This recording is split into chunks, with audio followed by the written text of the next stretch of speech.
Ininspeksyon ni DPWH Secretary Vince Dizon ang pag-usad ng EDSA Rehabilitation Phase 1. Ayon kay Dizon, nasa 60% na ang kabuuang proyekto kung saan ang bahagi malapit sa Estrella papuntang Rockwell ang magiging batayan ng bagong disenyo ng EDSA. Binigyang diin rin ng kalihim na mas bibigyang prioridad ang mga naglalakad at nagbibisikleta kaysa sa mga pribadong sasakyan.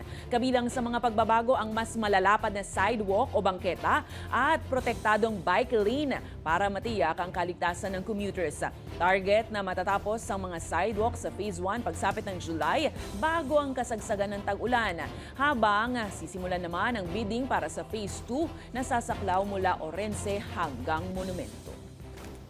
So, kung ano yung nakikita nyo dito ngayon, kasama yung sidewalk and yung bike lane kasama ng sidewalk, ito na ang magiging final.